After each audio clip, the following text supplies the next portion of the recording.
and have you be in love with this next storyteller. He had a great response to the Only in New York. He said, "Only in New York is everyone a star." Or at least they think they are. Please put your hands together for Heriberto Altieri, everybody.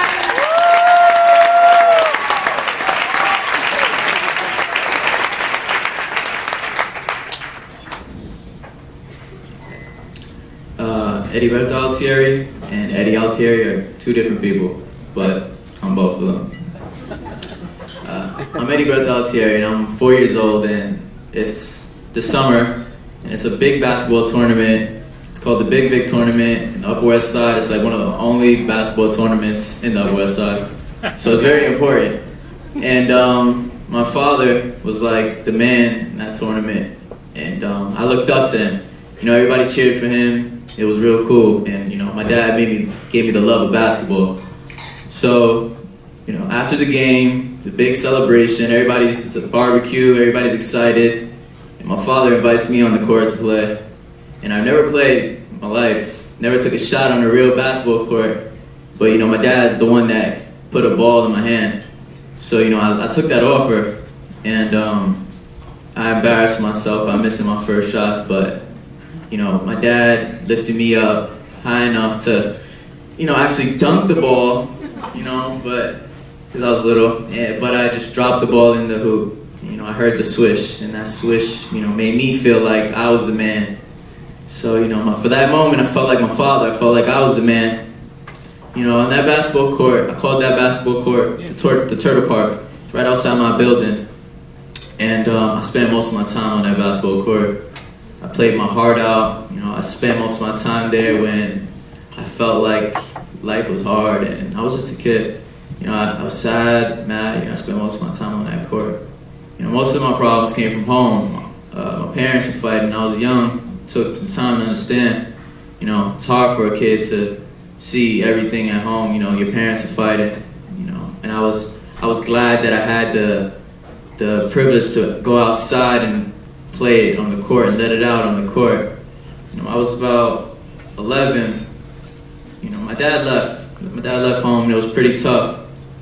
And my mom was my backbone. You know, my mom was my backbone. She took care of me. She kept me on the court, made sure that I was to pursue my dream in basketball. She couldn't really afford to keep me, you know, in the basketball league that I participated in, but she did her best because it was all I had. So, you know, I played my heart out. My dad left us, and it was pretty tough. But when I was 11, my dad came back, and my mom was very strange. She wasn't really giving me the attention that I wanted. She kind of let my dad back in when, you know, he kind of left us, and it hurt us really bad. You know, left us alone to suffer. You know, she welcomed him back in, and it kind of hurt me. I wasn't used to it. I was used to my mom being like the soldier of the house, you know, but I felt like my general just like fell in my lap, so it hurt. So it's about like 7 o'clock, my dad left, my dad's gone again, you know, fighting, made him leave.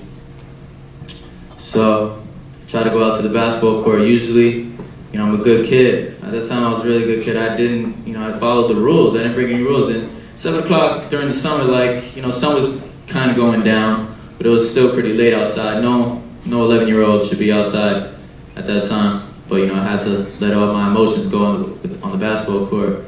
So I get on the basketball court, and I'm trying to play, and I suck. Can't get my mind off things. This is the first time basketball's not working. It's not happening.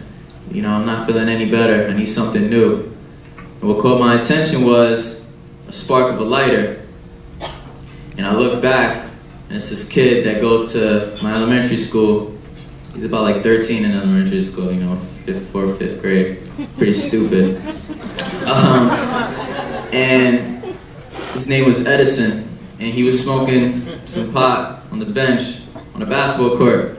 You know, pot was pretty big in my neighborhood. A lot of kids were smoking pot. They thought they were cool. I stayed away from that type of stuff. All I wanted to do was play ball. But that one day, that lighter caught my attention, and I just looked pretty fast, and Edison, you know, invited me to come smoke some pot with him. And I took that offer. You know, I went over there and I smoked my first blunt, as we call it, a blunt. People call it joints, we call it, you know, we had some blunts. But we're smoking, and Edison looks at me, he says, you know, Heriberto is just too difficult to pronounce. You should just go by Eddie. And I'm like, Eddie sounds cool. You know, I'm just go by Eddie now. And, you know, there you go, I became Eddie.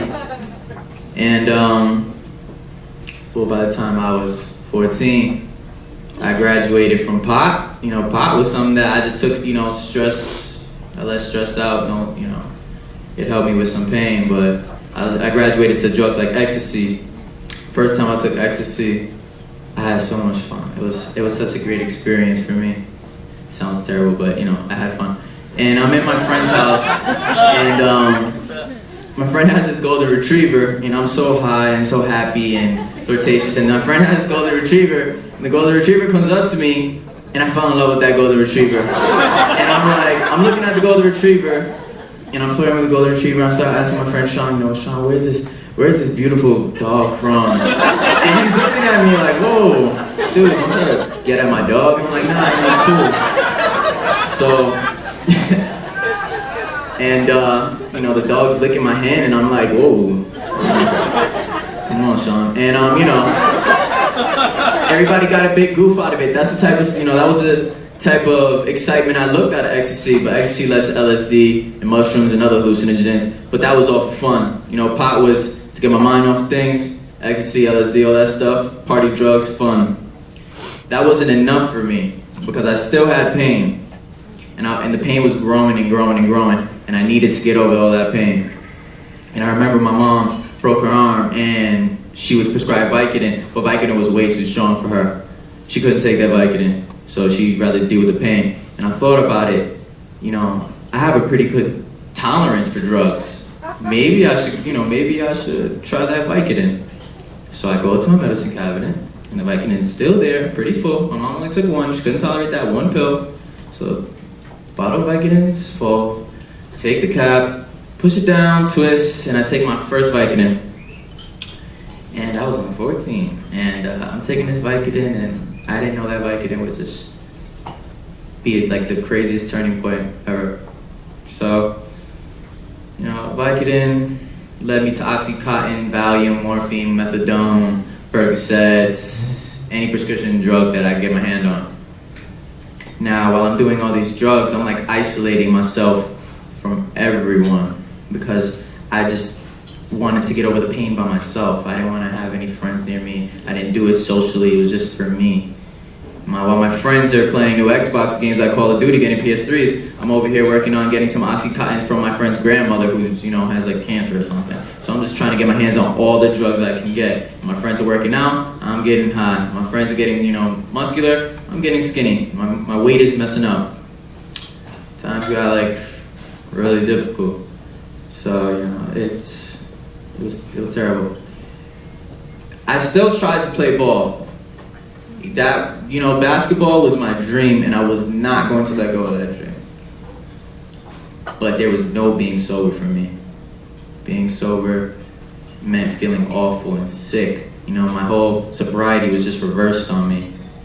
So, you know, I have a big game in front of Governor Patterson. I'm playing against his son. It's a Safe Haven basketball game in the Upper West Side. And, you know, people love me, love my game. They adore me as a person, as a player, and as a teammate. And I get on that court, and I'm really grumpy, and I'm just really mean to everybody. I isolated myself from the whole team. And the game starts. A little into the game, I felt like I wasn't being treated the way I wanted to be treated on the court. So I started throwing some fists, started throwing out some curse words, getting technical fouls. And by the first quarter, the end of the first quarter, threw my jersey off, kicked the ball towards Governor Patterson, cursed everybody out, gave everybody the bird, and left the gym. Now, that wasn't Eddie, you know. Eddie wouldn't do something like that. People adored Eddie, you know. This was somebody that nobody knew. I didn't even know who that was. I didn't know who I'd become. And one day, you know, I decided to step away from the drugs. Even though I would feel awful, I would risk feeling awful just to go one day with feelings, with going without drugs, see what would happen, even though my body just ran on drugs. I was like a robot machine. And I go out, and I haven't seen my friends in a long time, so I'll go to their high school, and I show up, they don't even recognize me. My face is like white, pale, and like fat, but my body is skinny. I'm wearing big boots, I'm wearing big nasty jeans and ugly hoodies, and it's just, I look like a mess. And my friends didn't know who I was. And they were disgusted by me. One kid, his name was Robert. Robert's from Albania. He didn't really talk that much. Barely, he just learned English that year. And he didn't really talk to any of us. But Robert put me to the side and he told me, Eddie, you gotta stop what you're doing. We're all afraid. And I'm like, what the hell? What do you mean? And he's like, you look like drugs. You look like a crack. And I'm like, yo, but I've never done, I don't do crack, And he was just like, yo, you really, seriously, you gotta stop. And it hit me. It hit me. Like, this guy, he doesn't talk to anybody. He just learned how to speak English, and he's here. He has the confidence to tell me to stop doing drugs because he cares about me. And usually, advice would turn into criticism. And I couldn't tell if people just wanted to criticize me or they just genuinely cared about me. But I could tell Robert cared about me. And a few days later, I get into rehab to get some help, and I met a doctor there named Michael. Michael would help me get through some pretty tough times during my experience in rehab. And I met Michael twice a week. And while I'm with Michael, he was a really doofy guy, made me laugh a lot, made me feel happy. Feeling happy just wasn't normal for me. So Michael was amazing. One day, I felt like there was no hope for me. I was going to relapse once I got out of rehab. So you know what? Why keep trying? I just need some drugs. Can't lie to ourselves anymore. So Michael is in his office, and I go to his office, and I'm very violent, angry, and I'm screaming at him for drugs. And Michael just looks at me and says, "No, I'm not giving you crap." And I'm like, wow, this guy has really just said no to me. Nobody ever said no to me. But he had the confidence, and he was very, father-like to tell me no. And I took that, I accepted it. I left his office. When I get out of rehab, I go meet up with my friends. I have the confidence to meet up with my friends. I'm clean, I'm excited, I'm feeling things. I'm happy, the grass is greener, the sky is blue, everything's amazing. And I go meet up with my friends. We're going to the Turtle Park to play some ball. And I'm shy and I'm nervous to play ball. I don't know how I'm gonna play. And then my friends invited me on the court. And I felt like, you know what? This is home for me. And when I got on that court and I started playing, I felt like Heriberto again.